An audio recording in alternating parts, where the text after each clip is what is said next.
हे learners, मैं विश्वजीत आपका स्वागत करता हूं ल्यूमेंस एकेडमी में। जैसे कि हमने पिछले बार लेक्चर में देखा कि रिफ्रैक्शन थ्रू स्फेरिकल सरफेस और उसका पहला पार्ट देखा था, अब उसका दूसरा पार्ट देखेंगे।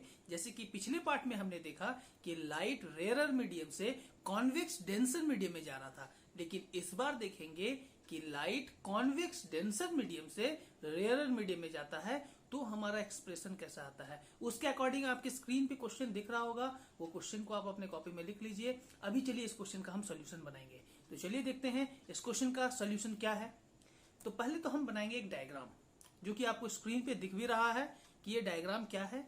जैसे कि डायग्राम में ये हमारा अब हो जाएगा डेंसर मीडियम और ये क्या है हमारा रेयर मीडियम। ठीक है, ये डेंसर मीडियम और ये क्या है रेयर मीडियम। ठीक है, जब डेंसर और रेयर मीडियम के बारे में हमको पता अब चल गया है, तो अब जो ऑब्जेक्ट हमारा होगा वो डेंसर मीडियम में रहेगा। कहां पे रहेगा? डेंसर मीडियम में, जो कि आपको दिख रहा है स्क्रीन पे, आपको दिख भी रहा है कि क्या दिख रहा है आपको।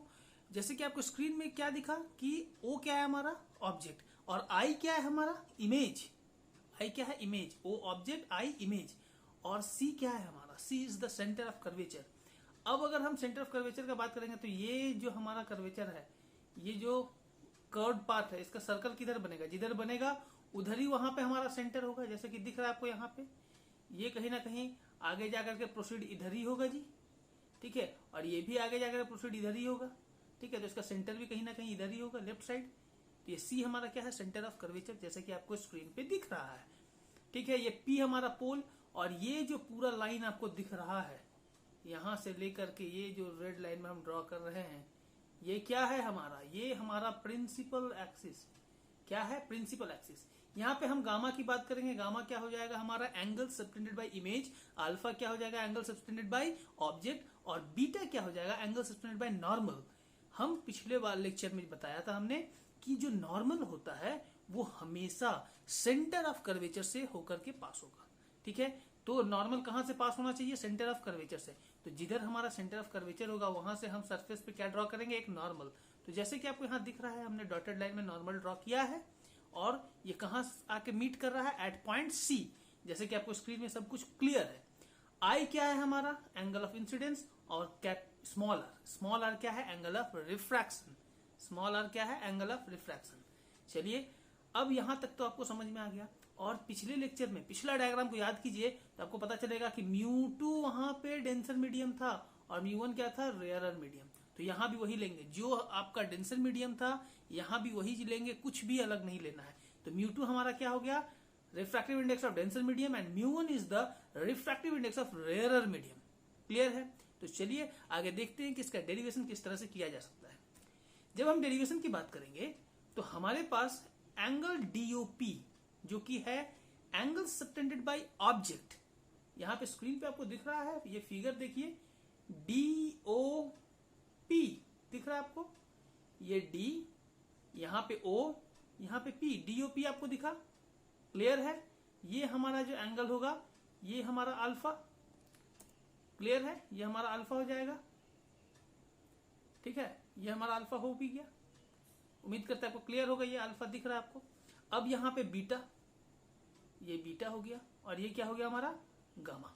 ठीक है, तो बीटा क्या है हमारा? DCP। यहां पे देख लीजिए DCP क्या है? DA है, CA है, P है। DCP को हमने बीटा लिख दिया है। उसी तरह से DIP की जब बात करेंगे तो DIP हमारा क्या हो जाएगा? गामा। यहाँ पे I है, यहाँ पे हमारा I है।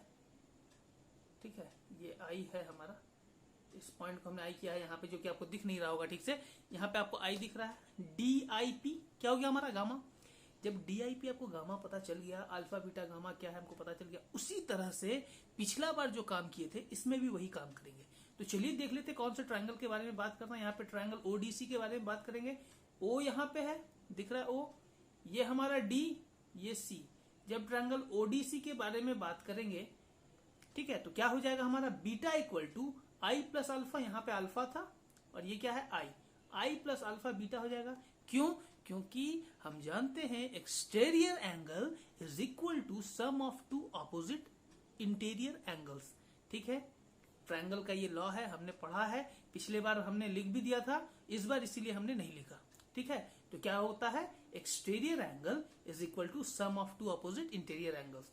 उसे हमने यहाँ पे लिख दिया है। ठीक है, तो बीटा इक्वल टू क्या हो गया, beta equal to alpha plus आई।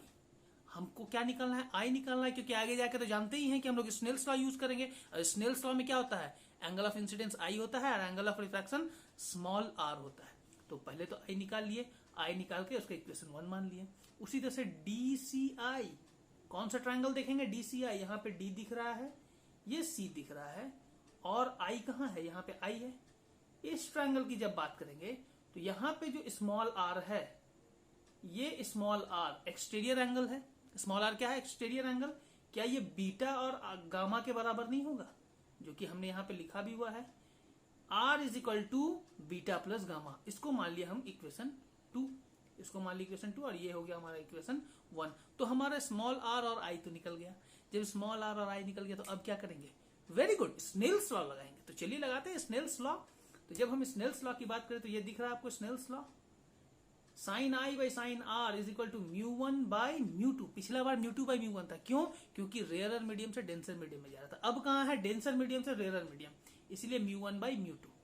तो रेयरर मीडियम जहां जा रहा है वो क्या हमारा रेयरर मीडियम, तो वो ऊपर हो गया, और जहां से जा रहा है वो हमारा क्या है, म्यू 2, डेंसर मीडियम से जा रहा है, इसलिए म्यू 2, म्यू 1 बाई म्यू 2 हो गया। अब फॉर स्मॉल एंगल हम क्या जानते हैं, जब हम फॉर स्मॉल एंगल की बात करेंगे तो sine I, for small angle sine I equal to I हो जाएगा, और साइन आर इक्वल टू क्या हो जाएगा, small r. Sine r equal to small r दिख रहा है आपको। अब क्या करेंगे, साइन आई की जगह पे आई बैठाएंगे और साइन आर की जगह पे आर बैठाएंगे और क्रॉस मल्टीप्लाई करेंगे। आई इंटू म्यू 2 करेंगे तो क्या हो जाएगा, आई इंटू म्यू 2, और आर इंटू म्यू 1 करेंगे तो क्या हो जाएगा, आर इंटू म्यू 1। जैसे कि आपको यहाँ दिख रहा है, इसको मान लिया इक्वेशन 3। क्या हो गया हमारा इक्वेशन 3। क्लियर है, इसको कॉपी में नोट डाउन करते चलिए। ठीक है, ये पार्ट जब आपको समझ में आ गया तो यहाँ पे क्या है, यूजिंग इक्वेशन 1, 2 एंड 3। क्या है, यूजिंग इक्वेशन 1, 2 एंड 3। जब इक्वेशन 1, 2, 3 को हमको यूज करना होगा तो mu 2 into beta minus gamma, क्या दिख रहा है आपको, mu 2 into beta minus gamma. I का वैल्यू क्या था, हमने पिछला इक्वेशन देखा, आई का वैल्यू बीटा माइनस अल्फा था। तो क्या हमने आई की जगह पे बीटा माइनस अल्फा नहीं बैठा दिया, बैठा दिया फ्रॉम इक्वेशन 1। और आर का वैल्यू क्या होता था, बीटा प्लस गामा। देखिए आप यहाँ पे आपको दिख रहा है बीटा प्लस गामा। क्लियर है, बीटा प्लस गामा हमने वहां पे बैठा दिया। ठीक है, तो ये इक्वेशन हमारा कंप्लीट हो गया। 3 को हमने यूज किया 1, 2 के साथ। 3 को यूज कैसे किया, 1, 2 के साथ। अब आगे क्या करेंगे, म्यू 2 को इधर मल्टीप्लाई कर दिया। देखिए म्यू 2 को बीटा और अल्फा से मल्टीप्लाई किया तो ये एक्सप्रेशन आ गया। म्यू 1 को जब हम बीटा और गामा से मल्टीप्लाई किए तो ये वाला आ गया। ठीक है, अब क्या करेंगे, बीटा को एक तरफ कर लेंगे, बीटा इधर है तो इसको इधर ले आते हैं, बीटा को इधर माइनस कर दिए। देखिए ये म्यू 1 बीटा को क्या किया, इधर माइनस कर दिया, यहाँ दिख रहा है आपको। और यहाँ जो म्यू 2 अल्फा है, म्यू 2 अल्फा को क्या किया, उधर प्लस कर दिए। म्यू 2 अल्फा को क्या किया, उधर प्लस कर दिया, जो कि आपको दिख रहा होगा। म्यू 2 अल्फा को हमने यहाँ प्लस कर दिया। क्लियर है, बीटा को इधर ले आया और जो माइनस में म्यू 2 अल्फा था उसको उधर प्लस कर दिया। अब यहाँ पे क्या करेंगे, लेफ्ट हैंड साइड में बीटा को कॉमन ले लेंगे। जब हमने लेफ्ट हैंड साइड में बीटा को कॉमन ले लिया तो हमारा जो एक्सप्रेशन आया इस तरह का आ गया। इसको हमने इक्वेशन ले लिया 4। क्या ले लिया, इक्वेशन 4। तो चलिए कॉपी में लिखते चलिए। ठीक है, पिछले एक्सप्रेशन के जैसा ही है, कुछ भी अलग हमने नहीं किया है। ठीक है, तो जैसा हमने पिछला बताया, पिछला हमारा जो डेरिवेशन था उसी के अकॉर्डिंग ये भी डेरिवेशन चल रहा है। और ये डेरिवेशन एक पार्ट है लेंस मेकर फॉर्मूला का। बिना इस डेरिवेशन का आप लेंस मेकर फॉर्मूला को हिला तक नहीं सकिएगा। तो लेंस मेकर फॉर्मूला जानने के लिए ये जानना बहुत ज्यादा जरूरी है। ठीक है, तो अभी तक हमने कॉन्वेक्स के बारे में जान लिया। ठीक है, अब जो नेक्स्ट हम पढ़ने वाले हैं वो क्या है हमारा, जैसे कि टैन बीटा की जब हम बात करें, अब क्या है tan beta. Tan beta for small angle की जब बात करेंगे, for small angle tan beta is equal to beta होता है। तो टैन बीटा को हम लिख क्या सकते हैं, तो टैन बीटा कहाँ है, बीटा है कहाँ, बीटा यहाँ पे दिख रहा है आपको। ट्रायंगल यहाँ पे देखिए, ये वाला जो फिगर है आपको जो दिख रहा है, इस फिगर को ध्यान से देखिए। इस फिगर में डी सी पी को देखिए, डी सी एक्स, सॉरी अच्छा रहेगा क्या, देखिए डी सी एक्स दिख रहा है आपको। डी सी एक्स में डी एक्स हमारा परपेंडिकुलर है, सी एक्स हमारा बेस है। क्या हमने वही नहीं लिखा है, x c d x by x c, perpendicular by base होता है ना जी, परपेंडिकुलर बाई बेस, जो कि आप जानते हैं। और x is nearly equal to p, x और p तो एक ही जगह पे बहुत ही शॉर्ट डिस्टेंस में है, तो dx को हम dp लिख सकते हैं। dx को क्या लिख सकते हैं, dp। क्यों लिखेंगे, क्योंकि x जो है p से बहुत नजदीक है। ठीक है, तो नियरली इक्वल टू जब है तो उसको dx को हम क्या लिख सकते हैं, dp। उसी तरह से xc को क्या लिख सकते हैं, pc। xc को क्या लिख दिए, pc। हमारा tan बीटा निकल गया। सिमिलरली tan गामा भी निकाल लेंगे। ठीक है, जब हम tan गामा की बात करेंगे तो ट्रायंगल देखिए कौन सा, dxi। कौन सा ट्रायंगल देखेंगे, dxi। दिख रहा है आपको, ट्रायंगल dxi दिख रहा है। जब dxi की dx हमारा परपेंडिकुलर, बेस हमारा xi। देखिए dx बाई xi, x को हमने फिर वही p लिखा है तो dp बाई pi हो जाएगा, ये भी निकल गया हमारा। नेक्स्ट है हमारा tan alpha equal to alpha. Alpha का value dx by ox। dxo देखिए, ट्रायंगल dxo, dx हमारा परपेंडिकुलर और बेस हमारा xo, तो dx को dp भी लिख सकते हैं, लिख दिया हमने, और ox को op लिख दिया। क्लियर है, यहां से यहां तक का डिस्टेंस। ठीक है, ये हमारा आगे जाकर के u हो जाएगा, और ये क्या हो जाएगा आगे जाकर के v।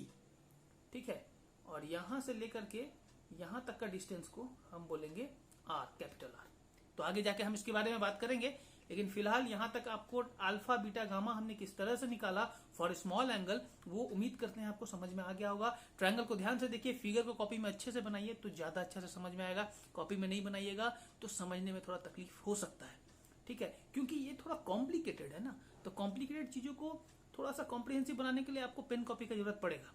ठीक है, तो जैसा कि आपको एक्सप्लेन हमको ये पार्ट करना है, तो अब क्या करेंगे, जहां पे बीटा है, putting the value of alpha beta and gamma in equation 4। क्या लिखे हैं, putting the value of alpha beta and gamma in equation 4। Equation 4 में पुट करना है। बीटा क्या है, dp बाई पीसी। दिख रहा है आपको, बीटा क्या है, dp बाई पीसी। गामा क्या है, गामा हमारा है dp बाई पी। गामा क्या है, dp बाई पी। अल्फा क्या है, dp बाई ओपी। क्या है, dp बाई ओपी। यहाँ पे देखिए सारा वैल्यू को हमने यहाँ पुट कर दिया। जब सारा वैल्यू पुट कर दिया, देखिए तो राइट हैंड साइड से dp कॉमन नहीं चला जाएगा, जाएगा ना जी। यहाँ पे भी dp है, यहाँ पे भी dp है, दोनों जगह dp है, तो dp को क्या हो जाएगा, वो हमारा कॉमन हो जाएगा। जब dp हमारा कॉमन हो गया तो देखते हैं क्या होगा हमारा आगे। यहाँ पे dp है, यहाँ dp को हमने कॉमन निकाला और भेज दिया चांद पे। यहाँ पे dp और dp कहाँ चला जाएगा, चांद पे गया, कैंसिल हो गया ना जी। अब जो बचा उस पर आगे काम करेंगे। अब हम लोग बैठाएंगे sign convention, using sign convention. Sign convention बहुत ही ज्यादा इंपॉर्टेंट। जैसे कि आपको फिगर दिख रहा होगा, यहाँ लेफ्ट हैंड साइड आपका u, ये हमारा क्या था, u था, और ये क्या था, v था। i इमेज डिस्टेंस हमारा v होता है, और ये c। तो नेगेटिव में क्या क्या है, c मतलब कि रेडियस हमारा negative, centre of curvature left side है। लेफ्ट साइड जो है उसको नेगेटिव बैठा दीजिए, राइट साइड जो है उसको पॉजिटिव। सीधा सीधी बात, कोई लफड़ा नहीं। लेफ्ट हैंड साइड जो है उसको नेगेटिव और राइट हैंड साइड जो है उसको पॉजिटिव। तो साइन कन्वेंशन इससे आसान कुछ हो ही नहीं सकता है। Left hand side negative, right hand side positive. ठीक है, तो जब हम आगे देखेंगे, देखिए लेफ्ट हैंड साइड में क्या था, पीसी। क्या हमारा पीसी लेफ्ट हैंड साइड में नहीं था, देख लेते हैं। पीसी हमारा लेफ्ट हैंड साइड में था, ये पी ये सी। देखिए लेफ्ट हैंड साइड, ये आपको रेडियस ऑफ कर्वेचर। ठीक है, ये हमारा लेफ्ट हैंड साइड में था तो हमारा बन गया। ठीक है, तो माइनस आर लिख दिया हम, लेफ्ट हैंड साइड में माइनस आर। पी आई, क्या आई हमारा पॉजिटिव साइड में नहीं था, इसलिए पॉजिटिव लिखे हैं, सॉरी। हमारा आई किधर था, पॉजिटिव साइड में था, तो हमने यहाँ क्या लिखा, पॉजिटिव लिखा। क्लियर है, पी आई हमारा पॉजिटिव। उसी तरह से पीओ क्या हो जाएगा हमारा, पीओ भी नेगेटिव साइड, इसीलिए ऑब्जेक्ट डिस्टेंस तो हमेशा नेगेटिव होता है, इसीलिए हमने क्या लिखा, ऑब्जेक्ट डिस्टेंस नेगेटिव। और जो पीसी, पीआई और ओपी का जो वैल्यू है, जो यहाँ पे आपको दिख रहा था एक्सप्रेशन, वहां पे अकॉर्डिंग साइन कन्वेंशन हम इन सारे वैल्यूज को पुट कर देंगे। इन सारे वैल्यूज को क्या कहाँ डाल देना है, इन सारे वैल्यूज को हमको डाल देना है यहाँ पे। क्लियर है, इस इक्वेशन में डाल देंगे। जैसे ही हम इन सारे वैल्यूज को इसमें डालेंगे तो हमारा जो एक्सप्रेशन आ जाएगा इस तरह का आ जाएगा। ठीक है, जैसे ही आ गया तो माइनस आर को हम यहाँ डाल दिए, प्लस वी को यहाँ, यू को यहाँ, ये ज्यों का त्यों रह जाएगा। ये जो माइनस है ऊपर मल्टीप्लाई हो जाएगा तो minus you plus mu one हो जाएगा, तो mu one minus mu two भी लिख सकते हैं। ये माइनस मल्टीप्लाई होगा ना जी ऊपर, जब मल्टीप्लाई होगा तो माइनस यू और ये माइनस माइनस प्लस हो जाएगा, तो प्लस म्यू वन हो गया, तो mu one minus mu two भी हम इसको लिख सकते हैं। तो फाइनल एक्सप्रेशन हमारा ये आ गया। ये किसका आया, ये हमारा कॉन्वेक्स सरफेस का आया, जब लाइट डेंसर मीडियम से रेयरर मीडियम में जाए। सरफेस हमारा कॉन्वेक्स ही है, लेकिन लाइट कहां से कहां जा रहा है, डेंसर मीडियम से रेयरर मीडियम। पिछला बार हमने क्या देखा था, रेयरर मीडियम से कॉन्वेक्स डेंसर मीडियम। अब कहां से कहां जा रहा है, कॉन्वेक्स डेंसर मीडियम से रेयरर मीडियम। ठीक है, तो दोनों डेरिवेशन को हमने अच्छे से देखा।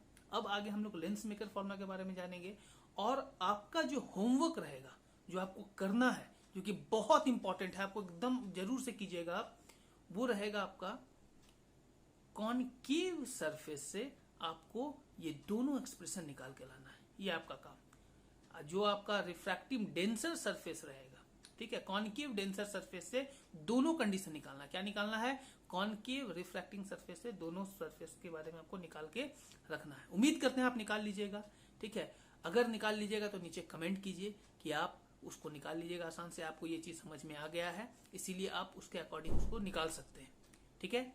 तो उम्मीद करते हैं ये चीज समझ में आ गया है। जब आपको ये चीज समझ में आ गया है तो जो नेक्स्ट टॉपिक हम पढ़ने वाले हैं वो है हमारा लेंस मेकर फॉर्मूला, जो कि बहुत इंपॉर्टेंट है सीबीएसई पॉइंट ऑफ व्यू से।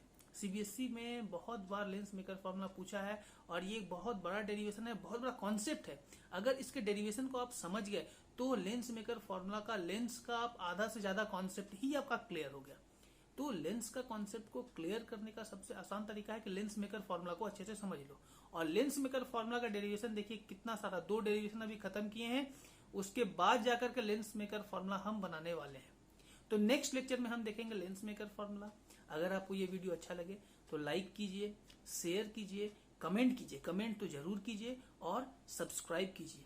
शेयर अपने दोस्तों के साथ कीजिए। अगर जितना ज्यादा आप शेयर कीजिएगा, जितना ज्यादा आप ज्ञान बांटिएगा, उतना ज्यादा आपका ज्ञान बढ़ेगा, ठीक है। क्योंकि ज्ञान बांटने से ही ज्ञान बढ़ता है, ठीक है। मिलते हैं अगले लेक्चर में, तब तक के लिए थैंक यू, धन्यवाद। मिलते हैं अगले लेक्चर में लेंस मेकर फॉर्मूला के साथ।